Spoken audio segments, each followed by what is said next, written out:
আমি এখন দাঁড়িয়ে আছি বিলাসপুরে। আর ঠিক এখানেই আজ ভর দুপুরে এই NH 12 নম্বর জাতীয় সড়ক, আর ঠিক এখান থেকে প্রায় 2 কিলোমিটার খুব জোর হবে বিহার। আর সেখান থেকেই প্রায় বেশ কয়েকজন দুষ্কৃতী এসে আজ এই এই বাড়িতে হামলা করে। এখানকার যে মালিক রয়েছে এই বাড়ির, তিনি কাঠ ব্যবসায়ী এবং ফার্নিচারের দোকান রয়েছে। আর এখানে হামলা চালায়, তাকে মারধর করে এবং লুটপাট চালায়। তার স্ত্রীকেও মারধর করে এবং বাচ্চাকেও মারধর করে এবং তাকে ধারালো অস্ত্র দিয়ে কোপ মারে। গুরুতর অবস্থায় এখন রায়গঞ্জ গভর্নমেন্ট মেডিকেল কলেজ ও হাসপাতালে চিকিৎসাধীন রয়েছে। দিনে দুপুরে ভয়াবহ ডাকাতির ঘটনা।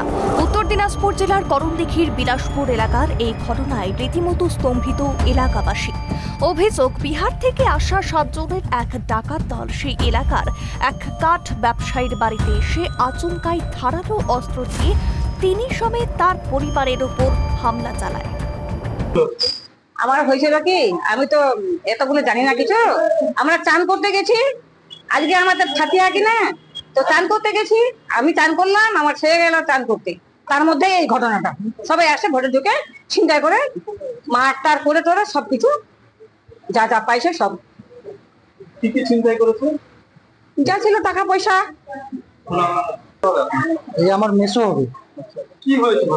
ঘটনাটা হয়েছে, আমার মেসো দোকানে ছিল নিচে, মানে ব্যবসায়ী করছিল। হঠাৎ করে 5 জন 10 জন হবে মোটামুটি, আইডিয়া করে যাচ্ছি না, সিসিটিভিতে সবকিছু আছে রেকর্ড। ওই 10 জনের মতো 5 জন উপরে পাঠিয়েছে আর 5 জন পাড়া দিচ্ছিল। এই 5 জন টার্গেট করে উপরে এসে এদিকে পুরো একদম মারধর করতে করতে ওরা ছুরি বার করেছে। ছুরি আক্রান্ত না হয়ে বেঁচে গিয়ে পড়ে গেছে নিচে। যদিও সেই ডাকাতের উদ্দেশ্য বানচাল করে দেয় সেখানকার স্থানীয় মানুষজন, কিন্তু সেই ডাকাত দলের হামলায় গুরুতর আহত অবস্থায় সেই ব্যবসায়ীকে রায়গঞ্জ মেডিকেল কলেজ ও হাসপাতালে ভর্তি করা হয় এবং সেখানে তিনি বর্তমানে চিকিৎসাধীন রয়েছেন। যেই উদ্দেশ্যে এসেছিল, ডাকাতির উদ্দেশ্যে, সেটিকে বানচাল করে দিল এখানকার স্থানীয় বাসিন্দারা। যখনই তাকে চাকু মারে, চিল্লাচিল্লি শুরু হয়, এখানকার স্থানীয় বাসিন্দারা তারা ঘিরে ফেলে তাদেরকে এবং বেশ কয়েকজনকে ধরা পড়লে পরেও কয়েকজন পালিয়ে যায়। তারপরে চাঞ্চল্য ছড়িয়ে পড়ে এলাকাতে। ভর দুপুরবেলায় এই রসাখাওয়ার মতো এলাকাতে কিভাবে এই ঘটনা ঘটলো সেটা নিয়ে কিন্তু চিন্তিত এখানকার ব্যবসায়ী থেকে শুরু করে সাধারণ মানুষ। যদিও পুলিশ এসে তাদেরকে নিয়ে গিয়েছে, ইতিমধ্যে তদন্ত শুরু করে দিচ্ছে। এখানে কিছু ছেলে এখানে এসে ওদের বাড়িতে ভেতরে গিয়ে আবার কি হয়েছে ভিতরের ব্যাপারটা তো আমাদের জানা নেই। তাহলে ওখানে গিয়ে দেখছি কি ওর স্ত্রীটাকে মারছে, ওর বাড়ির লোককে মারছে, যে ওদের মেয়ে ওরা যখন বাইরে বেরিয়ে হয়েছে তখন ভয়ে চিৎকার করছে, তখন ওরা পালাচ্ছিল, তখন পাবলিক ধরে ওদেরকে মারছে। তো এখন ওরা বলছে যে ডাকাতি করতে আসছিল, বাড়ির পরিবারকে মারছে এবং ডাক নাম রাজু, আসল নাম কি এটা আমার জানা নেই। ব্যবসায়ী, ফার্নিচারের দোকান করে, শোকেস আলমারি এইসব। এরকম জানা জানি, শোনা যাচ্ছে যে ওরা বিহারের লোক।